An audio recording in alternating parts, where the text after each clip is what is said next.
Okay, what's good, my people? So I'm back. Yes, I took a mini hiatus, but I'm back. But the whole purpose of this video is to explain why I feel that Anthony Black is going to be special for the Orlando Magic going forward.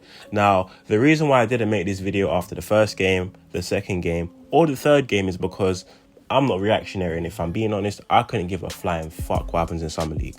What I mean by that is, after the first game, you could have overreacted and said, oh my God, Anthony Black is amazing, which is what the Anthony Black super supporters were doing. But after he had two poor games, or the second game, which was quite poor and a major drop-off, you saw the Anthony Black haters going, this guy stinks, he's the wrong pick.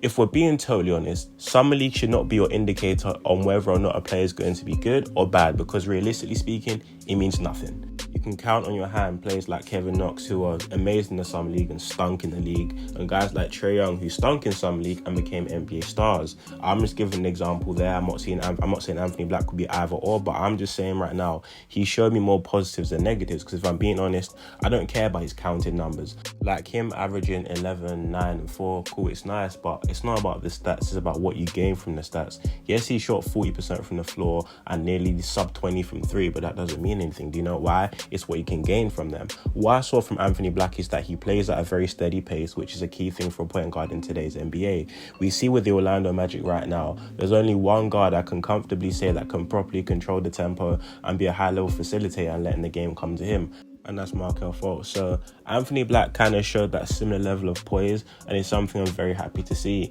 Now, if you don't know Anthony Black as a prospect, I mean, his shot creation has always been a question mark, and how well he's going to translate as an NBA level scorer. The first game showed us how good of a scorer he can be.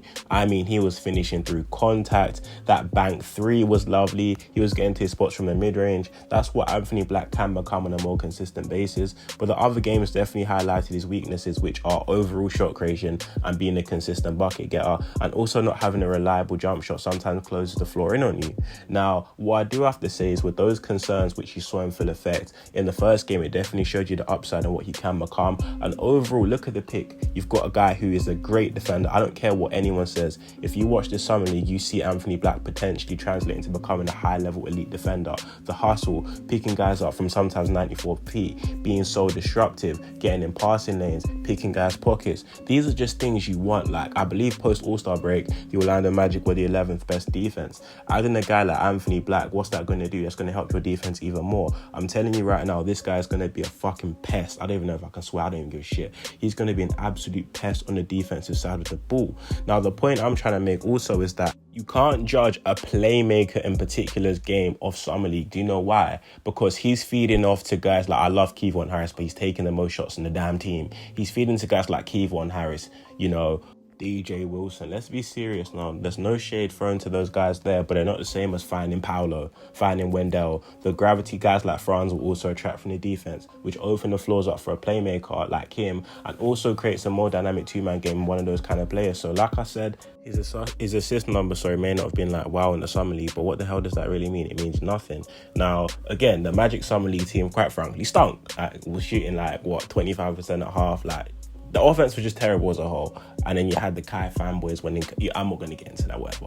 But as a whole, like, I saw certain intangibles from Anthony Black, which I can definitely see translating at the NBA level. Now, do I feel like he's ready to play 30 minutes a game? No. And one thing a lot of guys get mistaken is that not every rookie needs to be thrown into the fire. There's some rookies which I look at and go like, yeah, he deserves more minutes. But sometimes easing them in, making them learn from vets like, I can't believe I'm calling Markelle a vet, but he is technically a vet now. Guys like Markelle Fultz, learning the game, getting put in spurts, like having them shorter minutes and short bursts of minutes helps guys develop at, in my opinion, a more steady pace, especially guys like Anthony Black, who may not have a complete game yet or have a lot of holes in their game in which need to be filled. That kind of like minutes, like dispersion, I don't even know if that's a word, but you know what I'm trying to say. It's what's going to exactly help a guy like him develop at a steady pace and eventually become the lead playmaker when the time is right. Like, I'm going to link it back to Tyrese Maxey. A lot of Sixers fans wanted him to play from the very start. Maybe him not getting that many minutes in his rookie season is what allowed him to develop into the guy he is today.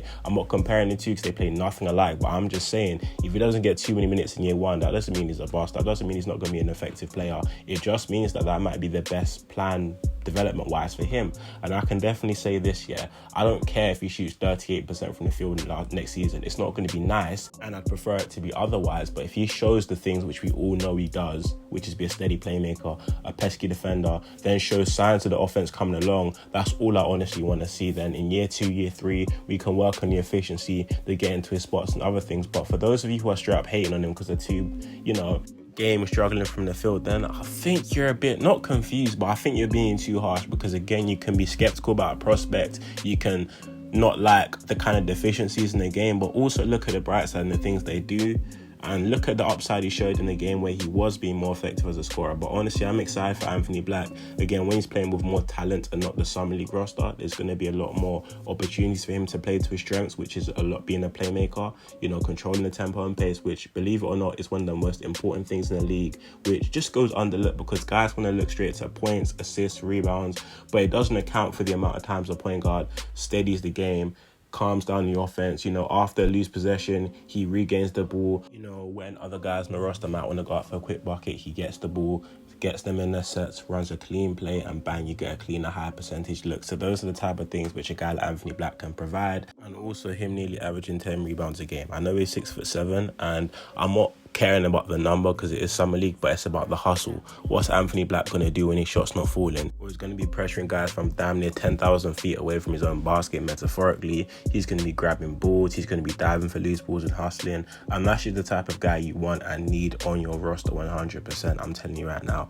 So if anything, I'm not too discouraged by Anthony Black's performances, and I don't think you should be either. If anything, I feel like you should look at the stuff he's done, both positive and negative, and be like, okay, cool, I've kind of been reassured of his skill set, but at the same time, he has this and this to work on.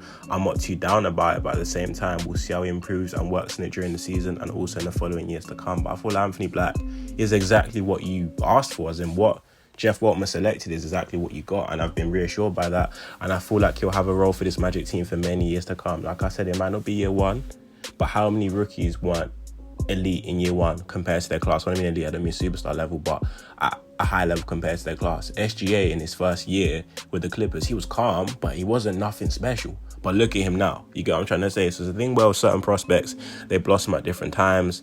And yeah, just give Anthony Black his own time and he will shine. But that's all I got to say for this video right now. I'm quite impressed with Anthony Black and the things he showed. But I want to hear you guys' opinion. Do you share a similar opinion to me? Do you feel like I'm being way too optimistic? Or do you feel like, you know what, yeah, I see where you're coming from, but I'm not too convinced? Or do you fully agree?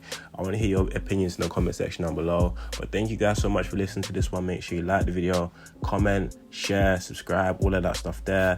But honestly speaking, guys, that's all I got for this video today. Stay blessed, my people. Most important, what am I talking about? Stay blessed, my people, and I'm out. Peace.